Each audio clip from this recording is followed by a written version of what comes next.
Welcome to the March or Die podcast. Glad to have you with me today, and I am super excited about today's episode. My very first guest on the March or Die podcast. If you follow along with this podcast, and I hope that you do, I think we have 26 episodes up to this point. Typically, what I do is I take 15 or 20 minutes to break down some principles for moving forward when your life feels like it's falling apart. And we've all had those moments. Some of us are living through those moments right now. Those moments where we hit a wall or we find ourselves in a battle that we did not expect, and it seems like our world is falling apart. I sum up all of these principles with the very simple phrase, march or die. That sums it all up for me. March or die. I talk about this a lot. You can go back and listen to previous episodes about where exactly that came from. But what that means to me is that in life, when things are difficult, you only have two choices. You can march, putting one foot in front of the other, or you can stay where you are and die. Now, most of the time, that's not a physical death, although, particularly in the veteran community and in other communities as well, the pressure is so overwhelming with the battles of life that folks really do decide to just give up. But all of us know what it is to die on an emotional level or relational, spiritually. We just give up. We just say, you know what? I can't go forward anymore. We only have two choices when life seems like it's out of control. We can stay where we are and die, or we can march. Principally, that's it. I've talked about these things and I've developed these principles and have the privilege today of speaking with someone that I've known for many years. Steve Arms is a former United States Marine, retired after 28 years of service. He is someone that I served with, and I say served with, really I worked for a period of time in Iraq, and an incredible bio, and I'm going to read that to you here in just a second. Looking forward to this conversation. I know it'll be an encouragement to you. Before we jump into that, though, if you are on YouTube and have not yet subscribed to the channel, subscribe. Then hit the notification bell. That lets you know when this and other content comes online. And I'd love to share that out with you. Go ahead and leave me a comment. Share this out if you know someone that would benefit from it, and that would be fantastic. I do this show for one reason, to be an encouragement to you, to give some principles for moving forward. We all know what it's like to deal with difficulties in life, and there are some great principles that we can use for moving forward. My guest today is Stephen Arms, and as I mentioned, retired from the United States Marine Corps after 28 years of service. Currently, he is the operational lead in the United States and a coach with Walton Endurance. He talks about that a little bit in this interview. A number of things on the sports side. An incredible military career, but an incredible athlete as well. 2016 U.S. Marine Corps Athlete of the Year. From 2005 to 2018, he was on the All-Marine National Triathlon team. California State Champion for Triathlon in 2016. California State Champion for Duathlon in 2015. Bronze medalist in the triathlon in the 2015 World Military Games. U.S. Cycling Certified Coach, USA Track and Field Certified Coach. And as I mentioned, served in the United States Marine Corps for 28 years. Incredible things accomplished over a life, as well as serving in combat, as I mentioned, a Bronze Star for Valor. And now, in addition to all of those things, as if those weren't enough, he and his family have started an apparel company, Skur Brand Country Coastal Apparel, which we talk about at the end of the interview as well. So thankful and honored that he would be with me, and I trust that you will enjoy our conversation. Steve Arms, great to have you on the podcast today. Thank you for making time to join me. My very first guest on the March or Die podcast, so really stoked to have you. I feel honored, Jeremy. Thanks. We've known each other for a long time. I was doing the math this morning. We first met, and I mentioned this in an email, but we first met when I was attending infantry officer course. You were in Quantico for something, maybe a school or something, and you came out to IOC to see the lieutenants who were going to be going to 1-5. That was the very first time we met. That was in 2000. That was a long time ago. It was. Seems like yesterday, though. It seems like yesterday. It was drizzly and raining here the other day, and I told my wife, this is exactly what it was like when Steve Arms came out to see us. It was downpouring that day. I don't know if you remember it, but we were out in the field. And it was downpouring and cold, and yeah, that was a good time. And then we started together at 1-5. In fact, I used the name March or Die for my book and for a lot of other things for this show. And the principle of march or die, that movement principle, came from an event that happened. Man, we're almost to the anniversary, April 1st of 2003, on the Saddam Canal, or a bridge over the Saddam Canal. Of all of the things that I've done in my life, one of the moments that sticks out the most. A crazy, crazy day. It was pretty intense. Yeah, it was pretty intense. Yeah, crazy. I've told that story before, but we were there together, and man, it's just great to be able to spend some time together. I'm thankful for social media because it allows us to stay connected, and it's been good over the years to be able to do that. We'll jump into it. My goal for this show, for anyone that listens, is to talk about principally what do we need to do to move forward when things are difficult, and all of us struggle. All of us have those ups and downs and those trials in our lives, some more than others. I talk about these things in terms of battle or obstacles or whatever.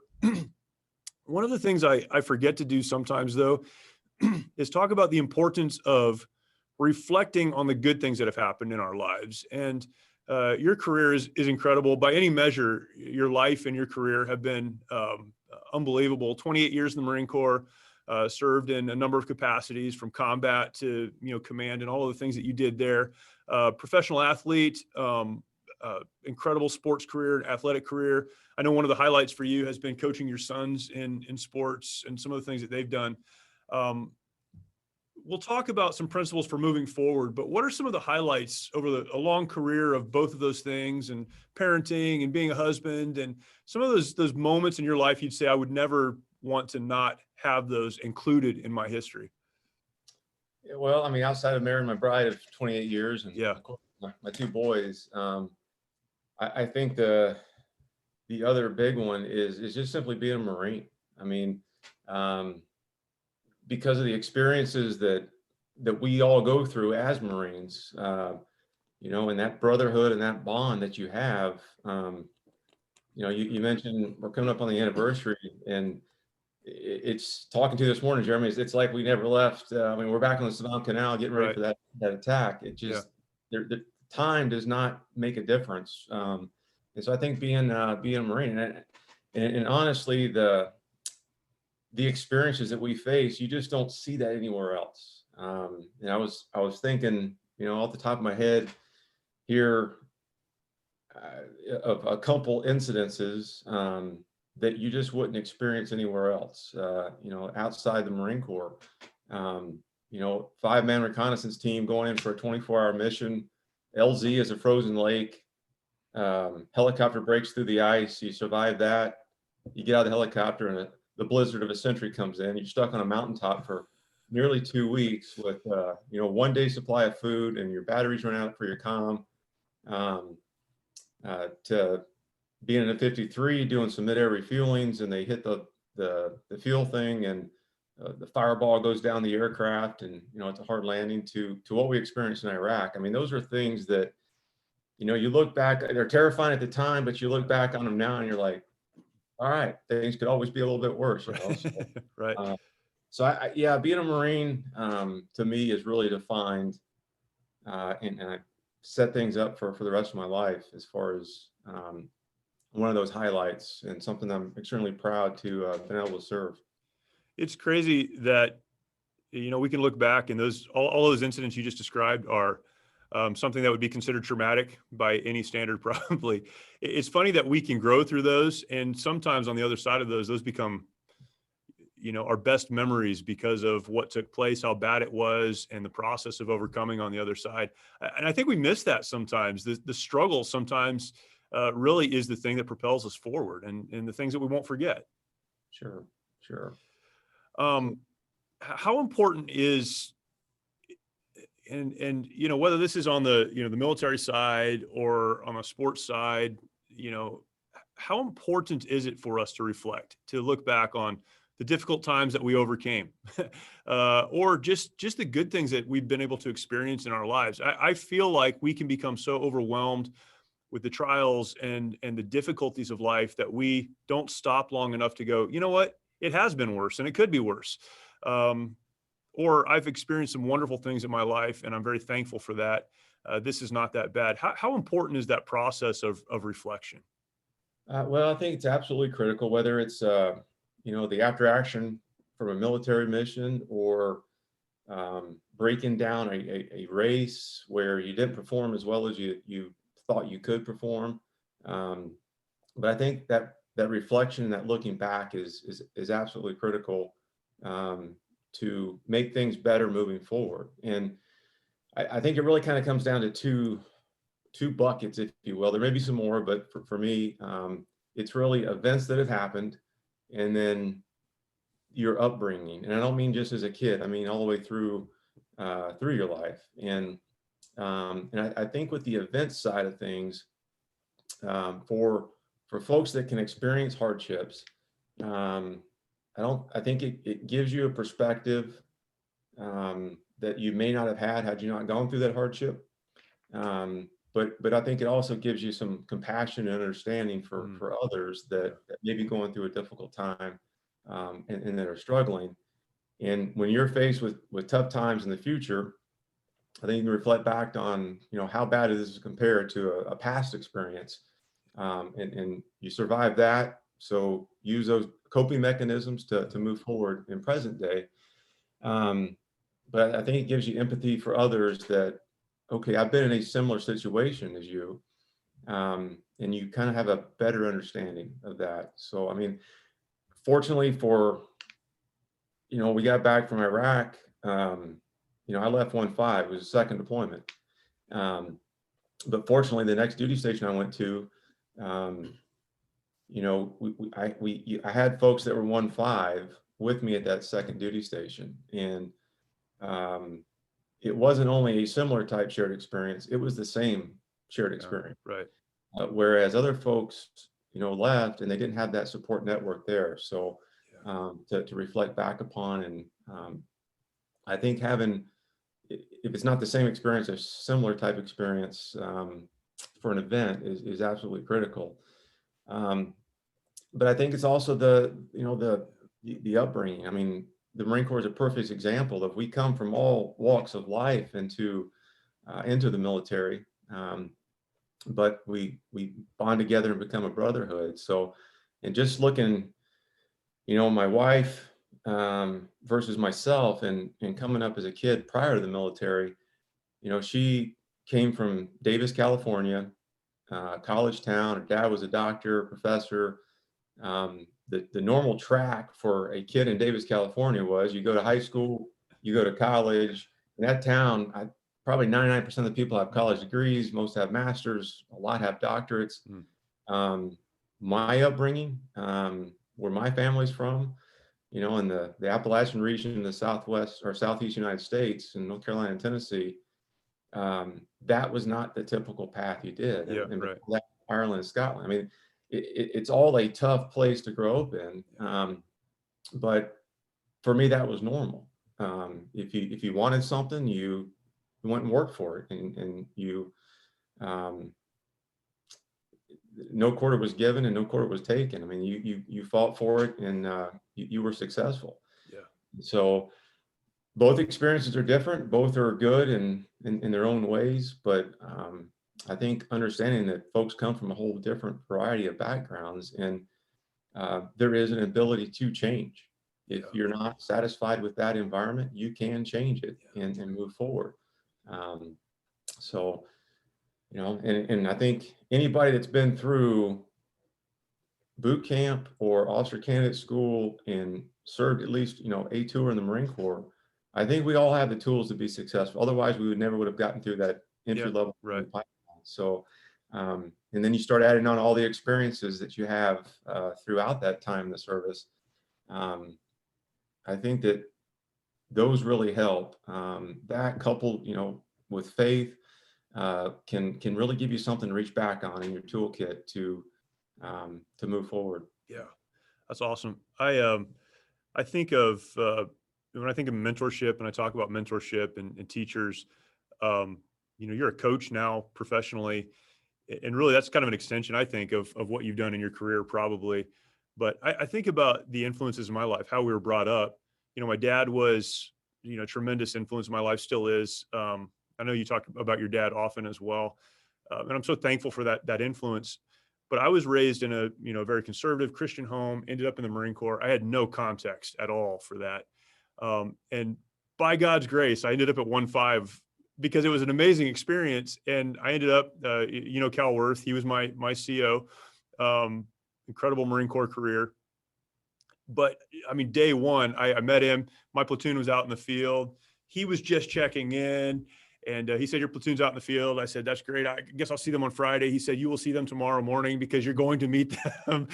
But he really served, in that first couple of years in that role of mentor. And he understands that. And he taught me in a lot of ways. He was kind of, my Marine Corps dad at that point, just in the mentorship point and teaching me so many things. And, I ended up working for you really. Pete Farnham was my company commander in weapons company, but in your role, I was responsible to you for the things that we did in Iraq. And, Cal Worth, you, Pete Farnham, General Padilla, these men understood how to mentor and teach young lieutenants who were trying to figure it out, to the point that when we were in Iraq and we were dealing with some very, very difficult things, we knew what to do. We had a foundation to move forward on. And that mentorship model for me, I say this, and I don't think people take me seriously. It's changed the way I look at the world. It changed everything for me, because I understand exactly what you're saying. You can come from wherever, it doesn't matter.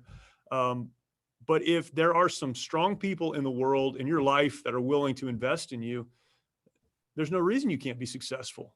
That coaching is so critical, or mentorship, whatever you call it. It's so critical to move forward in difficult seasons and difficult times. Absolutely. Which then it makes it ironic that we want to isolate when we're trying to deal with things. What we need is help, and that's not what we always end up with. Apart from what you just mentioned, what are some other principles that you would say, maybe you'd even, to an athlete? Endurance sports are different than other sports.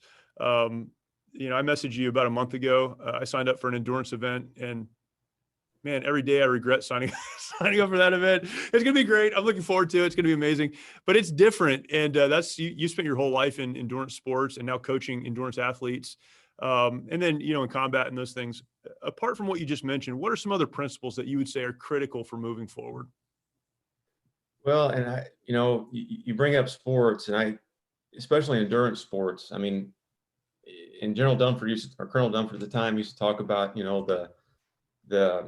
the physical toughness leads to mental toughness. And I think what he was, and these are my words, not his, but I think what he was saying is that through physical hardships, from a physical endurance perspective anyway, hiking, running, whatever, cycling, it kind of calluses the mind in a good way, to make you mentally stronger. And but I think whether it's an athlete, just a person in life, I think having some kind of vision. I mean, everyone gets ready to leave the Marine Corps, and you get bombarded with, what are you going to do after?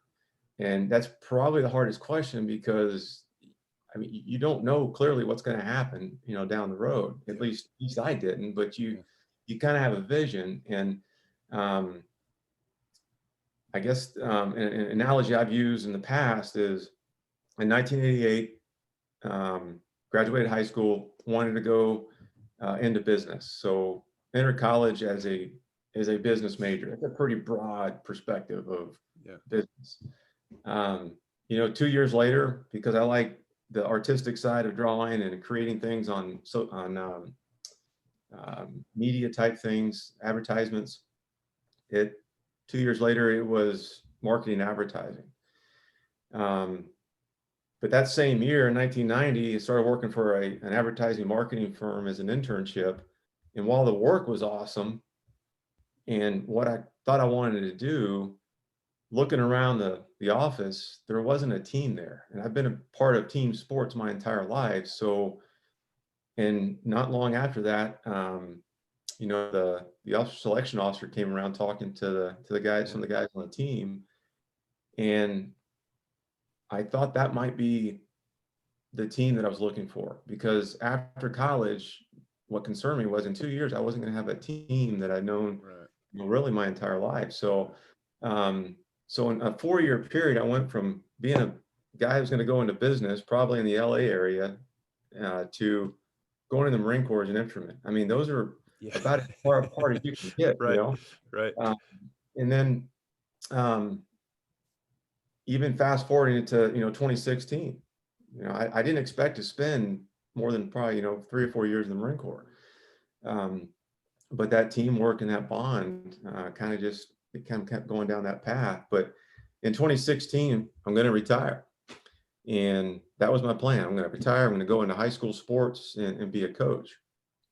Marine Corps threw another carrot out there and said, hey, can you do one more year at Camp Pendleton? Sure, but I'm going to retire in 17. And now I'm going to go into college sports. I'm going to coach at the college level. And General Neller threw out in 2017, a year later, would you be interested in staying at the Marine Corps Human Performance Office and or division? And I thought, well, it's not college sports, it's not high school sports, but it's dealing with human performance and it's dealing with Marines. Yeah. So, that led me down to that path. But then getting out, being able to, I had a resume, but I never submitted anywhere, never did a job interview. And to be able to, because of the connections and that team and that structure, come into, running operations for a global organization that coaches, consulting with another human performance company, and then starting my own company.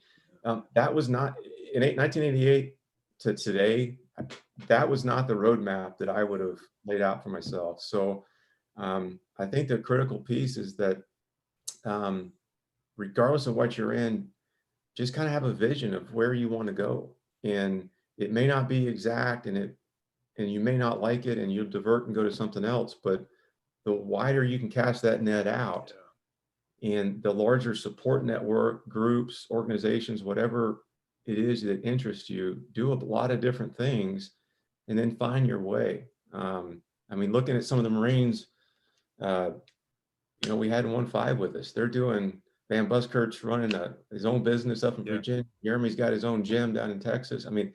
It's amazing what these guys have done, and they've all been wildly successful in life because of, I think they had a vision and they had the guts and the courage, maybe because of what they learned in the Marine Corps, to go for it and see what happens. Yeah, that's awesome, man. That's great. I talk about how, where I was raised and where I ended up and where I am now, none of these were part of the plan. And you have to, as you mentioned, just be willing to walk the path, and somehow all those pieces come together, and keeping that perspective is really important. Before we jump off, I'd love to sit here and talk all day. I know you have a job. So before we jump off, you mentioned you started an apparel company with your wife. Scare Apparel. Can you talk about that name? I've read on your website what it means. Talk about that, where it came from, and why you started that. Well, this past December, my youngest son Ryan came home first before Eric did. He was here a few days before, and he was going through an old scrapbook of mine that I'd had from high school. And in the scrapbook was the SCUR logo. It was just a logo of a thing I had to do for art class in high school. And it was the original print of the drawing I made in high school. Oh, wow. I stuck in a scrapbook, hadn't looked at it since probably 87, 86. No kidding. Wow. And I drew it in Okinawa, Japan. Dad was stationed over in Okinawa, and we were there for high school. And Ryan says, hey, that would look really cool on a t-shirt. And thought about it for a minute, and I said, all right. And we didn't have a name yet. And so he's like, it looked really cool on a hat too, and maybe a sweatshirt. And so I said, all right, well, before we do that, we have to kind of come up with a name. And I just took the first initials of Stephen, Carla, Eric, and Ryan, and SCUR. And ironically, it was my wife's Norwegian, and it meant rock in the sea, which the country and the coast is kind of what our two interests are. And so a month later, we launched SCUR, and it's off and running. So it's fun. It's a fun business to do, especially with the family. So yeah. Again, not something December 15th I thought I'd be doing, but it's been great. That's really cool. Where can people check out the apparel and order t-shirt, hat, sweatshirt? Our website is skirbrand.com. They can go on there and shop away, and we'll push it out to them very quickly. So. Awesome, man. Thank you so much. It has been a great conversation. We need to do it again and maybe get some of the other guys on as well. But thank you for taking the time. You said you have 500 athletes showing up today that you have to onboard. So, well, they're coming on. Today's our big conference call. 500 athletes, really around the world for a big cancer fundraiser we're doing in September. They're going to ride across the United States on 2 different routes. They're going to do 6 countries in Europe, and then continent to continent Japan. So all this is happening simultaneous in September, October. So wow. Yeah, we're juggling some cotton balls in a windstorm. It's all good. That's awesome. Good call. Well, thank you. I really appreciate it. And man, for so much, your influence on my life, but just your consistency and faithfulness. And thanks for all you're doing. Thanks for talking to me. What a great conversation. Some wonderful principles for moving forward. And I hope that you enjoyed it the first time, that you'll go back and listen to those things again a second time and begin to implement those in your life. The principle of looking back and even considering some of the trials and the difficulties that you've come through, some of those events that perhaps in the moment you thought were terrible, that helped to build you, to build maybe some grit inside of you, to give you some perspective that can make you more compassionate toward others. Man, some incredible principles. Go back and listen to that again. So thankful to Steve Arms for spending some time with me. He's very, very busy, and I was very excited. I said very several times there, but I was very excited when he said that he would come on for a few minutes. So really appreciate that. Go check out the apparel brand, Skir Brand Apparel, and that information as well was in the interview. Go find that, and I know that you will be blessed with what they have there. Check it out. And again, remember, as always, when it seems like your world is falling apart, and that happens from time to time, it happens as part of life. When that happens, you only have 2 choices. You can stay where you are, you can give up, you can die emotionally, relationally, spiritually. You can just say, I'm not going to do it anymore, or you can march, putting one foot in front of the other, getting to a place where you can better impact the enemy, and coming out on the other side victorious. March or die. What are you going to do? Thankfully, the choice is up to you. Thank you. We'll see you next week.